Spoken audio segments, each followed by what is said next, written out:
हाँ, जिस तरह से राघव चड्ढा टोटल 7 एमपी चले गए बीजेपी में आम आदमी पार्टी के राज्यसभा के कैंडिडेट। देखिए, ये जो कल हुआ है राज्यसभा में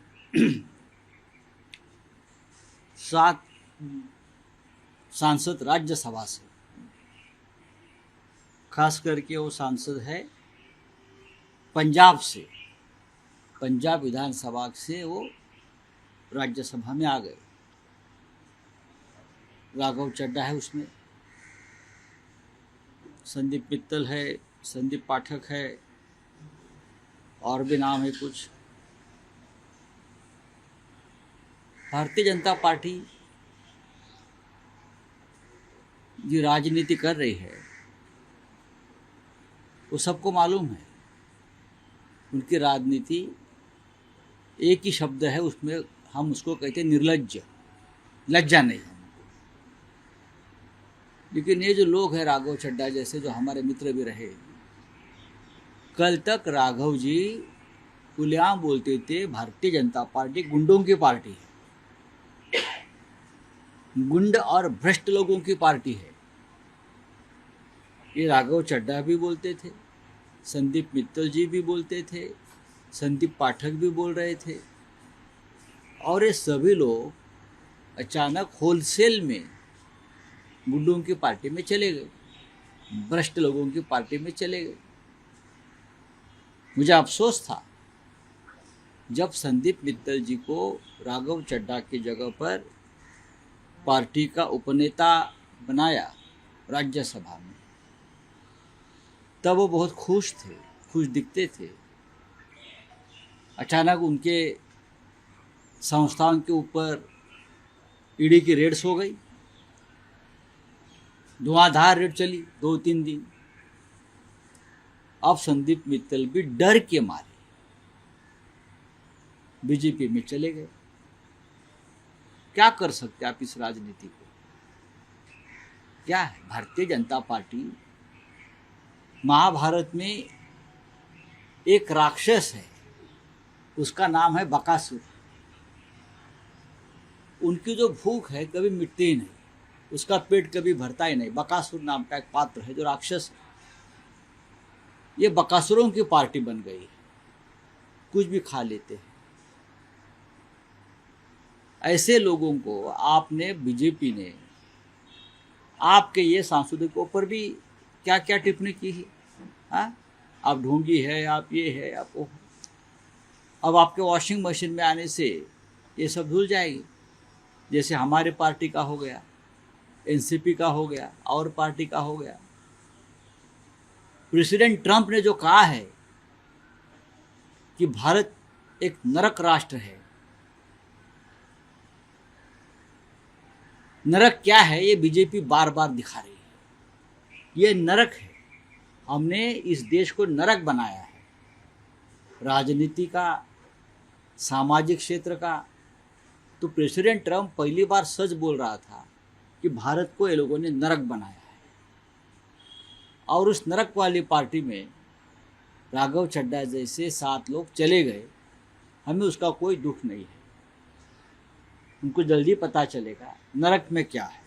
सर, आप बोले कि कई बार सवाल उठाए हैं एजेंसीज पे और बाकी पे, जिस तरह से बीजेपी राजनीति करती है, आप पे भी इसी तरह से कोशिश की गई थी? नहीं, हमारे ऊपर कोशिश की गई है, हमने नहीं मानी उनकी बात। हमने एक लेटर लिखा वेंकैया नायडू को उस वक्त कि मेरे पे दबाव है पार्टी छोड़ने के लिए। उस वक्त जब सरकार बंद रही थी, जब मुझे अरेस्ट किया तब भी दबाव था, उससे पहले, कि आप पार्टी छोड़ दीजिए। लेकिन मैंने मेरी पार्टी से बेईमानी नहीं की, न करूँगा, और हमने जेल जाना पसंद किया। ये लोग इसलिए डरते हैं कि उनके पास ज़्यादा संपत्ति हो गई है। जिनके पास संपत्ति है, जिनके पास ज़्यादा पैसा हो गया है, स्टेट हो गई है, वो लोग डरते हैं, उनको प्रोटेक्शन चाहिए।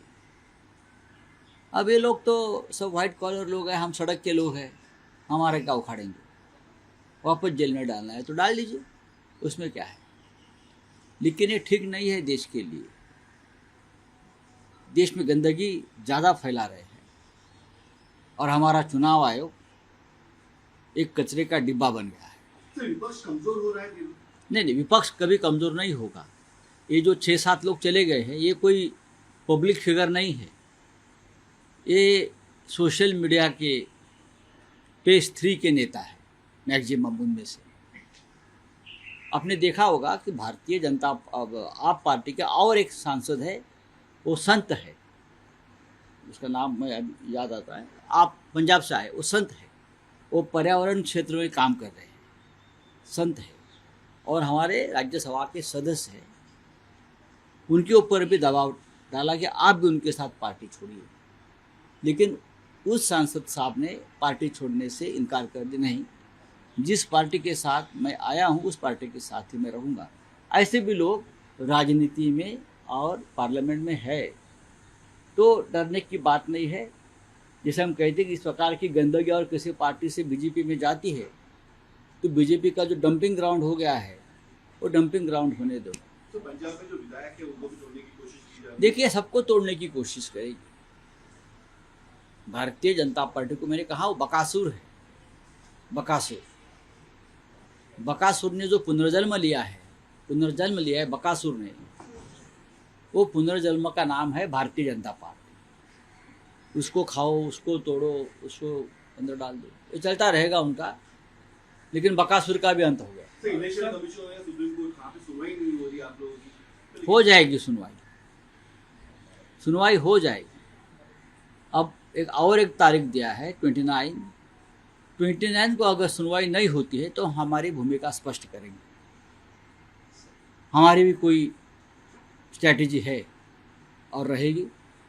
उद्धव ठाकरे साहब बहुत दुखी है, बार बार जो सुनवाई टल रही है, इतने कारण है सुनवाई टालने के लिए उनके पास। ये बहुत गंभीर विषय है। संविधान की हत्या हुई है इस मामले में, 10th शेड्यूल की हत्या हुई है संविधान के।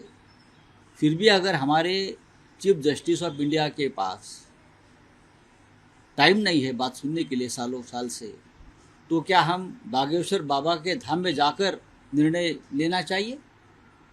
क्या बागेश्वर बाबा को सुप्रीम कोर्ट में लाकर हमारा वकील बनाना चाहिए, तो उसके बाद हमारी हमारी सुनवाई होगी? बोलिए, बोला सर, 7 खासदार राज्यसभेचे हाँ. आपल्या पार्टीचे हाँ. भाजपमध्ये प्रवेश केला आहे. बघा, भारतीय जनता पार्टीमध्ये आम आदमी पार्टीच्या मला वाटतं 7 लोकांनी प्रवेश केला।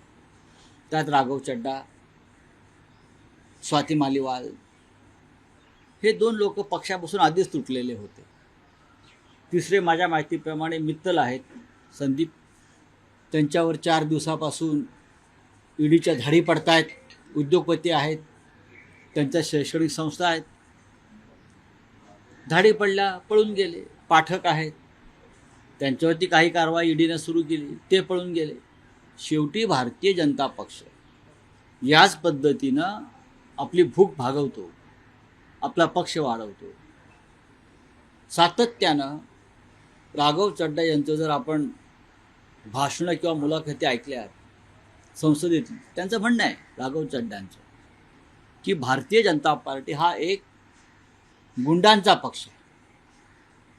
भारतीय जनता पार्टी पक्ष हा गुंडांचा आणि भ्रष्टाचारांचा पक्ष आहे आणि त्या पक्षामध्ये मी कधी जाणार नाही, हे राघव चड्डांचं वारंवारचं वक्तव्य आहे।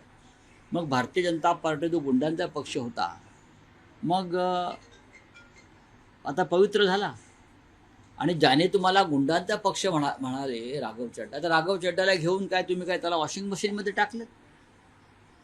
भारतीय जनता पक्षाचं सध्याचं चित्र पाहता मला महाभारतातलं एक पात्र आहे बकासूर, त्या बकासुराची आठवण येते। बकासुराची भूक कधीच भागत नव्हती, जे मिळेल ते खायचा, दगडधोंडे पण खायचा, बरं का, पण भूक भागत नव्हती। तसा हा भारतीय जनता पक्ष दिसेल ते खात सुटलेलं, त्याचं पोट काय भरत नाही, पण त्याचं पोट केव्हा तरी फाटेल आणि त्या पोटातून बरीच पापं बाहेर पडतील। ही अत्यंत घृणास्पद गोष्ट आहे। प्रेसिडेंट ट्रम्प यांनी दुर्दैवाने भारताला नरक म्हटलं, त्याचा अजून कोणी निषेध केला नाही भाजपनं, कारण त्यांना वाटतं होय आम्ही नरकच आहोत. कारण ज्या पद्धतीनं राजकारणाचा आणि समाजकारणाचा या देशाचा नरक या लोकांनी केलेला आहे, कालच्या गोष्टी पाहिल्यावर नरकच आहे. एका पक्षातून निवडून यायचं, एकमेकावरती चिखलफेक करायची आणि त्याच लोकांना तुम्ही आपल्या मांडीवर बसवायचं, आपल्या पक्षात घ्यायचं. त्याला काय म्हणाल तुम्ही? नरक नाही तर काय म्हणाल? पण रावसाहेब, आपच्या नेत्यांनी काल समाज माध्यमांवर जी प्रतिक्रिया दिली आहे, त्यात ते असं म्हणतात की हे पक्षांतर बंदी कायद्याचं उल्लंघन आहे नक्कीच आणि आहे. याला आम्ही कोर्टात आव्हान देऊ.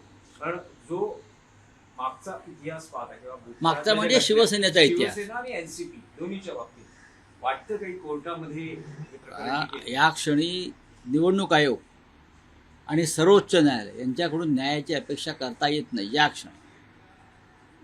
त्याच्यामुळे आता आम्हाला सगळ्यांना ते जे बागेश्वर बाबा आहे ना काहीतरी, त्याच्याकडे आपले न्यायमूर्ती वगैरे जातात आशीर्वाद घ्यायला, तर आम्हाला बागेश्वर बाबाच्या दरबारात जाऊन न्याय मागावा लागेल आणि बहुतेक आम्हाला बागेश्वर बाबालाच वकील म्हणून न्यायालयात आणावं लागेल, तरच आम्हाला न्याय मिळेल. शिवसेनेनं सुद्धा, शिवसेनेच्या बाबतीत सुद्धा 10th शेड्यूलचं उल्लंघन झालेलं आहे. सरळ सरळ पक्षांतर बंदी कायद्याचं उल्लंघन झालेलं आहे. तरीही गेले 3.5-4 वर्ष सर्वोच्च न्यायालयाला घटनेसंदर्भातली ही महत्त्वाची सुनावणी घेण्यास वेळ नाही. तारखांवर तारखा पडत आहेत. असं काय तुमच्यासमोर महत्त्वाचं काम आहे? मला सांगा जरा, आम्हाला सांगा जरा, आम्हाला कळू द्या ना.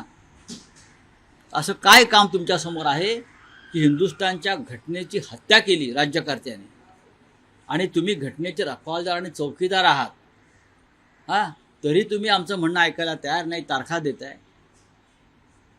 आम आदमी पार्टीचं म्हणणं बरोबर आहे. हे सरळ सरळ हे पक्षांतर बंदी कायदा लागू होतो, घटनेच्या 10व्या शेड्यूलचं उल्लंघन आहे.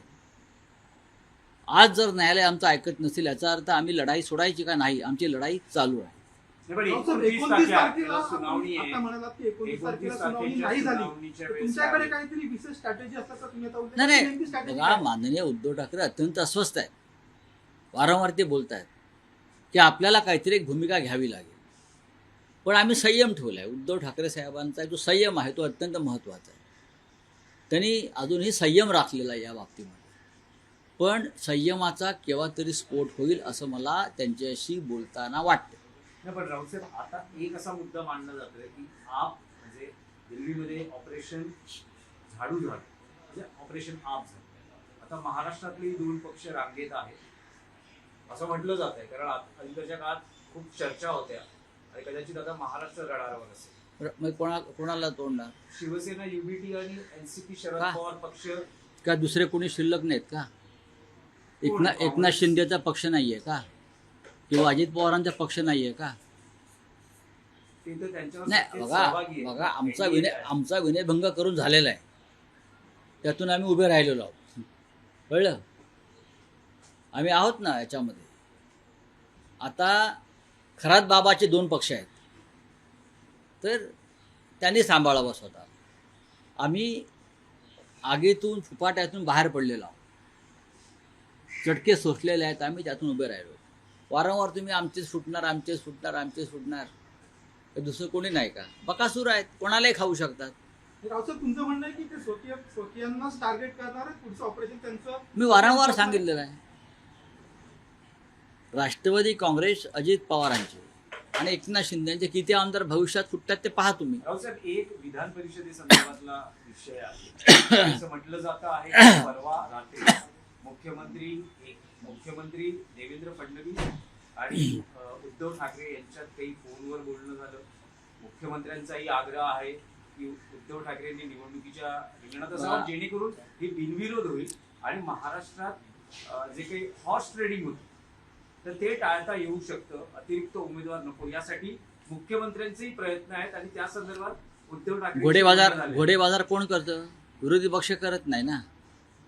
ज्यांच्याकडे प्रचंड पैसा आणि सत्तेची मस्ती आहे तेच घोडेबाजार लावतात, तेच जुगार आणि आकडा लावतात, तेच आमदारांना विकत घेऊ शकतात. विरोधी पक्ष तर घोडे बाजारात उतरतच नाही कधी. हा इतिहास नाही आहे महाराष्ट्रात किंवा देशातला. एक जागा महाविकास आघाडीला मिळेल, त्या संदर्भात हर्षवर्धन सकपाळ साहेब, प्रदेश काँग्रेसचे अध्यक्ष, यांनी उद्धव ठाकरे साहेबांशी चर्चा केलेली आहे. सुप्रियाताई सुळे किंवा त्यांच्या राष्ट्रवादी काँग्रेस पक्षाने त्यांची भूमिका जाहीर केलेली आहे. आता शिवसेनेनं काय करायचं, कोणता उमेदवार द्यायचा, या संदर्भातला निर्णय हे फक्त शिवसेना पक्षप्रमुखच घेऊ शकतात. आता तुमचा जो मुख्य प्रश्न आहे की मुख्यमंत्री फडणवीस आणि उद्धव ठाकरे यांच्यात चर्चा झाली का, याचं उत्तर हे दोन नेतेच देऊ शकतील.